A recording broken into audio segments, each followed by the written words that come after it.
Hello, and welcome to Cybersecurity Headlines Week in Review for the week of January 11th through 15th, 2021. I'm Steve Prentice. Each week, it's my intention to sit down with an expert to look at some of the headlines that we have been seeing this week, brought to you through the Cybersecurity Headlines podcast, which is available to you every weekday through your favorite podcast app, to share some wisdom, some insight, and some thoughts about some of the things that are really making this yet one more tumultuous week out of many. It's been a long time since we had a slow news day. Remember, you can join us. You can speak on Crowdcast. Share your thoughts and ideas on the Crowdcast link that you can see at the top of the screen here as we talk about these interesting stories from this week.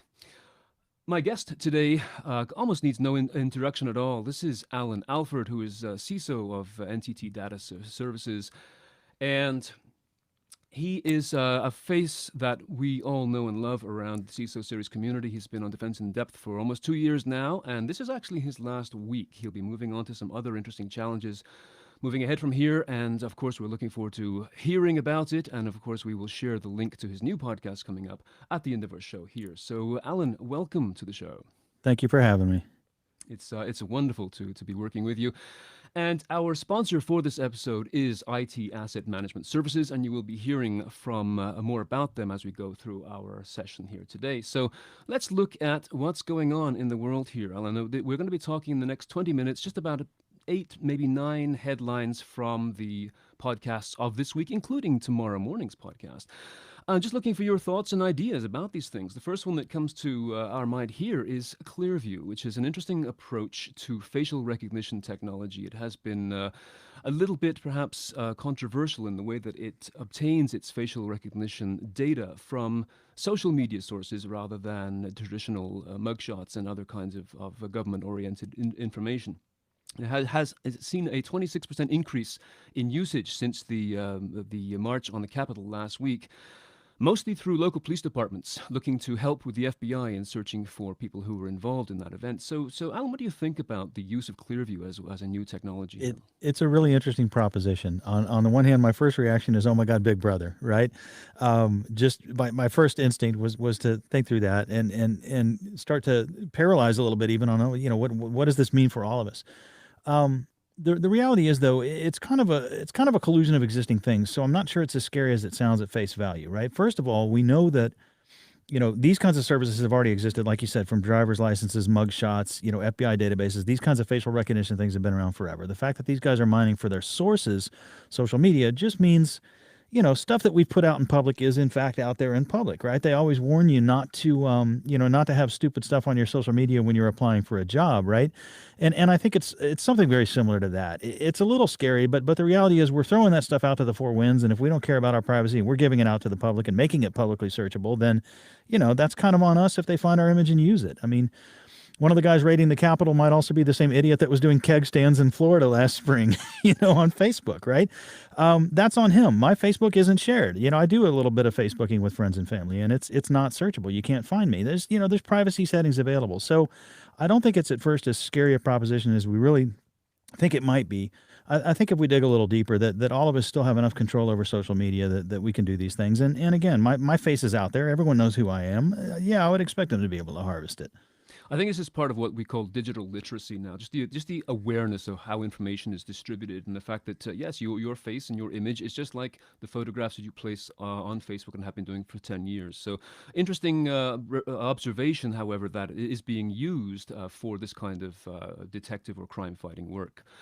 Another interesting thing that came along this week, I think, is ransomware. Of course, is nothing new. It's obviously a daily occurrence, but the ransomware gangs behind these things are getting a little bit more sophisticated and almost cheeky in the way that they're looking to get their money, because we are moving along with it and saying no. So they have been doing things like posing as customer service or tech support to try and get through to people in a social engineering approach. And now we're seeing them pursuing top executives by looking into their emails to find something juicy or salacious that they can use almost like basically as a blackmail concept to get them to approve the payouts of other ransomware endeavors. So, what do you think here? We're moving into some sort of subtle and social sides of social engineering. I would agree, but at the same time, I think it was inevitable, and it was part of what is already, in my mind, a pretty established trend. I mean, look at the types of crime that existed before digital crime existed, right? What would you do if you wanted to take out the the rich mafia head. You didn't take him head on. You kidnapped his child, right? You looked for the weak link in the equation, right? If you wanted to get a bunch of money really quick by conning people, who do you target? You target, pensioners who aren't savvy with the modern ways of things, and they're the most common victim in con artistry. So you look for the weak link. That's always been the case. And in this case, the weak link is pretty obvious. It's not just that it's juicy and salacious in the sense of personal, right? Like that's certainly a factor there. And that's no more, in my mind, again, than an extension of the existing, what are they, I don't know what the term for it is, but they send you the email saying they caught you doing naughty things on the internet and filmed you and, looking at porn and whatever. And, it's an extension of that sort of thing from the personal perspective. But really what they're saying these guys are targeting is less salacious than that. It's really more about information that the heads of the companies most cherish and value. So if you look at who you want to target, again, weakest link. If I can raid the CEO's inbox, the CEO is going to be the one whose inbox has stuff about lawsuits, one direction or the other. We're going to sue so-and-so, so-and-so's suing us. Mergers and acquisitions, policy violations and HR sensitivities and all these kinds of things that have bubbled to the top. Those are the targets you want to hit. If you can get an inbox full of that kind of material, then extorting the company to say, hey, I'm going to release this stuff if you guys don't pay the ransom, you've got a lot bigger lever. You found the weakest link. You've extended the bigger lever. It only makes sense that the criminals are going this route with it. It only does. Yeah, and it's the sort of thing that can be the senior decision makers can learn how to deal with this. But again, it's a part of the awareness of what they really have to have as a skill to defend this kind of thing off. Exactly.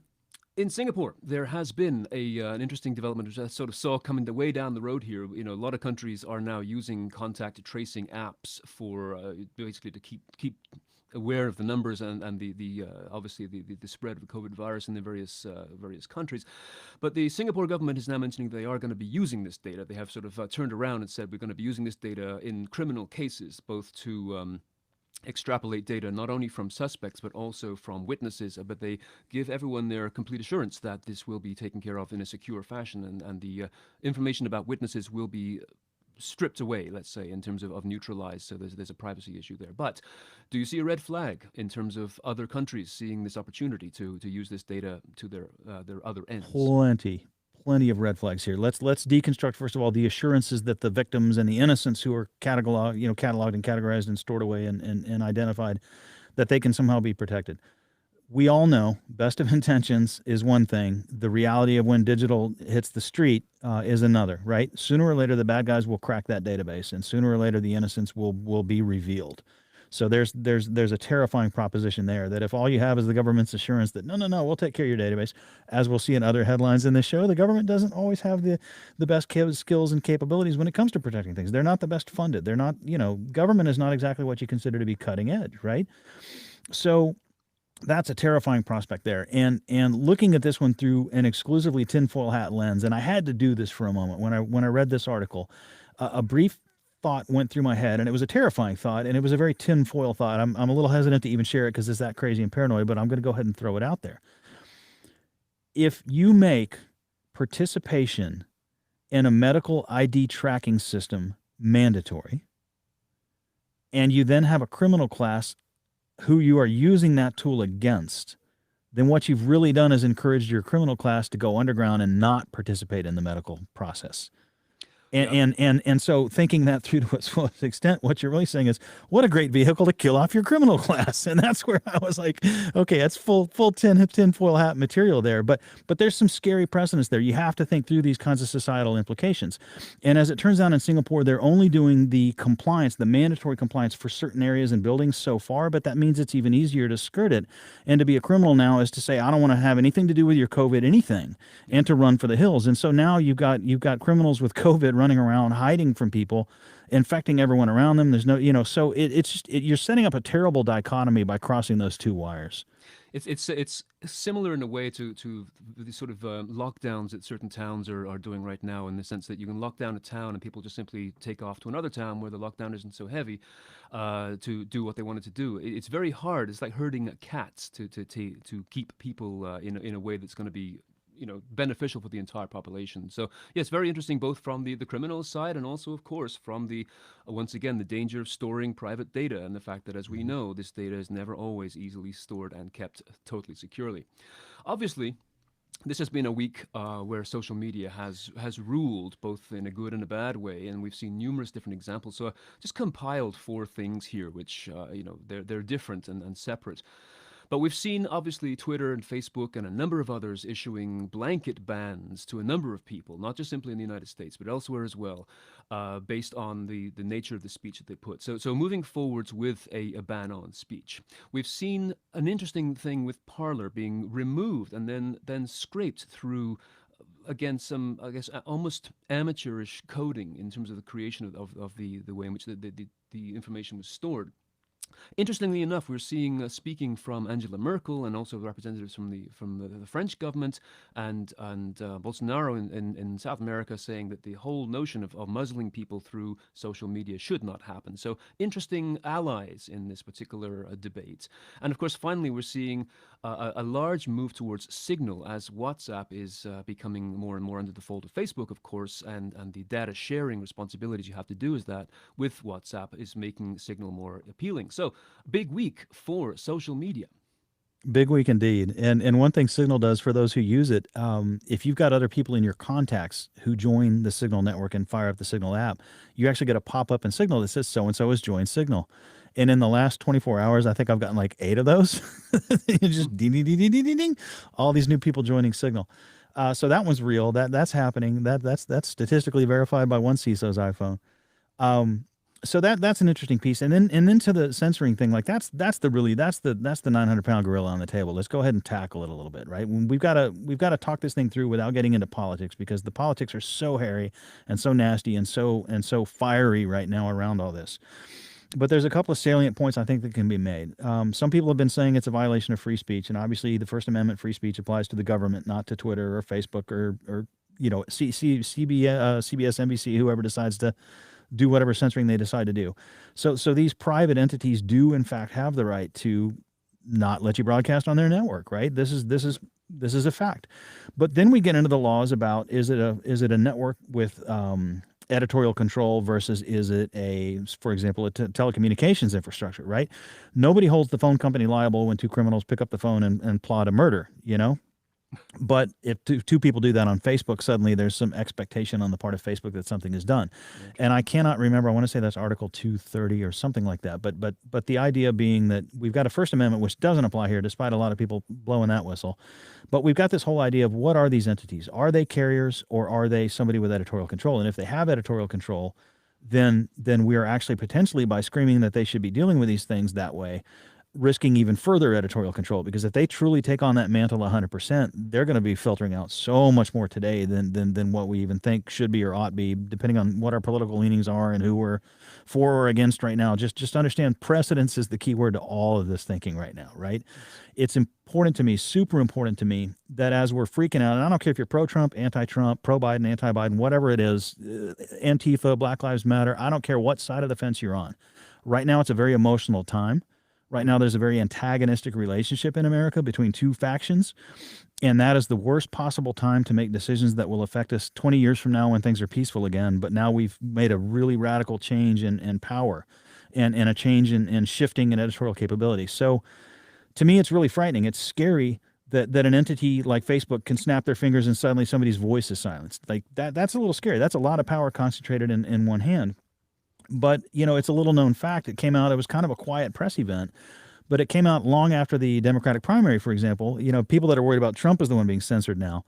The major networks apparently had memos issued to their news shows basically blackballing Bernie Sanders and Andrew Yang in the early parts of the Democratic primary, that the other side got censored by the major networks, just like the right is now being censored on social media, the left was being censored on mainstream television. So there's precedence for all of this kind of stuff, and this has really got to be deconstructed. We've got to really, as a society, pick this one apart carefully and not do it while we're mad and not do it while we're thinking of the one problem in front of us, but think about the long-term implications for everybody. Very wise indeed. Let's take a moment here just to have a look at our sponsor who's bringing our show to us this afternoon. Our sponsor today is IT Asset Management Group. So organizations must have adequate written policies and procedures to meet the regulatory requirements for the disposal of their retired data-containing devices. These policies should be readily available and regularly reviewed by leadership. IT Asset Management Group offers a free policy template to help establish or improve your written policies for IT asset disposal practices. Download the policy template today at itamg.com/CISO. So, back to our stories. One of the other ones that was interesting this week, just very, very recently here, is the Defense Department has halted deployment of its its cybersecurity system called the Joint Regional Security Stack. This was an effort in consolidation of a number of other sources, and it has been deemed to be something of a failure. So what's behind that, Alan? Do you have some information on that? Yeah, so I read a book just recently called Dark Territory. And in fact, a friend of mine and I are spinning off it's a whole separate project we're doing that's I guess it's technically a podcast, but think of it more as kind of an NPR style sort of episodic true crime thriller kind of a thing. But we read this book, Dark Territory, that got us started on this journey. And in Dark Territory, they outline and catalog all the way back to the early 90s, the various efforts on the part of DoD to deal with defense against cyber attacks. This actually, the book actually starts with that movie War Games in the 80s, and the fact that Reagan actually called his cabinet together and said, how realistic a scenario is this? And at first everyone laughed, and then the cabinet came back to him and said, this can actually happen. This is scary stuff. So it already, all the way back in the 80s, this stuff fired off. And ever since the early 90s, there have been numerous efforts to consolidate, to get better incident response and detection capability, to deal with better reactivity, to get better measurement and understanding and monitoring of what's taking place.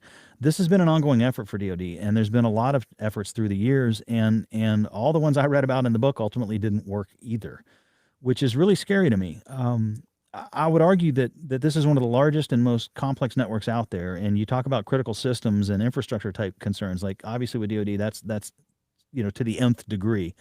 I would consider the ability to launch missiles, for example, to be a rather critical bit of stuff there on the planet Earth, right? So clearly it's a daunting task. Clearly it's complex and it's large, and it's something that's not easily gotten its hands around. But I can't help but feel if public information keeps coming out like this, that, oh, yeah, it's not working, it's failing. I'm concerned that it's one of two things. Either it really is failing, and somehow that's public information, which if it is, it shouldn't be. Or it occurred to me there's a possible twist on this story, which is, what a better way to get more funding than to say, gee, $2 billion wasn't enough, right? Yeah. Well, yeah. So I'm genuinely hoping that this is a bit of a boondoggle and not a reality of a decrepit network that simply after $2 billion investment still isn't there or anywhere near where it needs to be. I'm really hoping it's the former and not the latter. Well, we are moving towards the last couple of stories for this review today. There's so much information stuff, interesting stuff going on. So I want to post these last three to you in a sort of a short form basis here, because these are something that they're all really interesting, and I just like to always focus on the fact that GDPR is a going thing, and it is now growing into the fact that with Facebook's wrestling with GDPR right now, the door has now opened for any country in the European Union to take on the actual privacy complaints and litigation that follows. So it's growing, and of course it has obvious reflections to other areas of the country and the world that are focusing on the same thing. So any short concepts, ideas? Yeah, for GDPR? Before GDPR was even a thing, there were articles being released in the EU by various commissions, and it blossomed into GDPR, which then blossomed into more rulings about GDPR. And this is just another extension of that. Ultimately, GDPR is trying to get more teeth as it progresses. This is just another step in that journey to give GDPR more teeth. It's not surprising. We should have seen this coming. It's perfectly within the jurisdiction of the EU to pull something like this. Right. Of course they're going to do it. Right. So moving from that kind of effluent perhaps to another kind, we have Jersey City has been suffering through a ransomware attack on their infrastructure, and apparently this was a narrowly averted public health crisis. I mean, it's kind of obvious in the sense that any organization and institution has to focus on ransomware, but this one just kind of stands out because it's a little bit more, let's say, interesting in its substance. Thoughts about ransomware for infrastructure and the public sector? It just makes me so sad every time I see a government entity get hit. They don't have the defenses the rest of us do. They don't have the funding and the budget that the rest of us do. And when they get hit, it's not them who gets hit. It's all of us who get hit. It's the citizenry who suffers whenever an attack like this happens. And the article was kind of partially highlighting a little bit about why it was, why is it taking so long? And the reality is it takes long, especially when you're not well funded, which none of these government entities are. So I just feel for them. That's it. Yeah, it's tough. So, last question is Apple has the story coming up in tomorrow's podcast. We've got Apple is moving some of the applications that were bypassing firewalls and VPNs in order to work, the Big Sur concept. So, have you heard about that? Yeah, they got caught. They had a skeezy security moment. They got caught. They're reversing it. It's that simple. This is just. I'm not. I can really go off on this one, but I know we don't have time for the show. Bottom line is they tried something. They got caught. It became apparent. They had to reverse it. There we have Big, it. big oops. Yes, indeed. Well, it has been another tumultuous week, and as I said at the beginning of the show, there hasn't been a slow news day for quite a while. So, looking forward to learning more about you and your podcast, Alan. So, if you just wanted to take a few seconds to describe what that's all about. Sure, we're calling it the Cyber Ranch Podcast. It's a pretty simple format. It'll be me interviewing one guest each show. The guest will be another practitioner, another CISO, somebody who's an expert in a particular area in cybersecurity. A lot of sort of just one topic per show approach, but with a lot of human touch. I'm talking to people about what their passions and their motivations are. Why are they into this subject? Why are they in cyber in general? So it's got a very human touch to it as well. It's hosted with the Hacker Valley studio. I've joined the Hacker Valley family, and you've got the address up there. That's pretty much it. We launch in early February. Well, early February. Great. We're looking forward to that. Absolutely. Put that on the list of must-listens to. So thank you, Alan, for joining me today on the Cybersecurity Headlines Week in Review. It's been a great week, and it's been always, as always, a pleasure working with you, and I look forward to continuing to keep in touch. So for everyone else, make sure to check out the Cybersecurity Headlines podcast. You can get it wherever you get your favorite podcast, or go to thecisoseries.com. It's about 6 minutes long and just delivers the headlines of the day. Check out also the video chats that are happening every Friday. They're always informative. There's always a great panel of peers who make it huge fun. And of course, the speed dating that follows at the end of that is always great fun. It's great networking and a really great demonstration of interactive technologies that are making these kinds of things possible. Just a footnote with regards to our story about the ransomware and the executives getting blackmailed. I think Friday the 22nd, we'll be doing hacking high-profile targets. Or is it?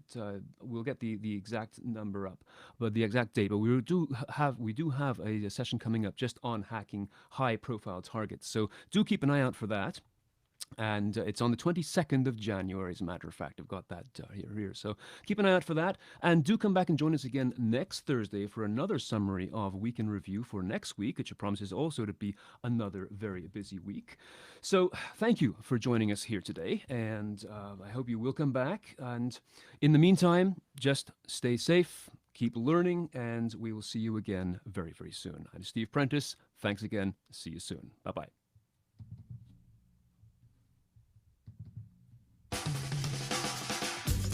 Cybersecurity headlines are available every weekday. Head to CISOseries.com for the full stories behind the headlines.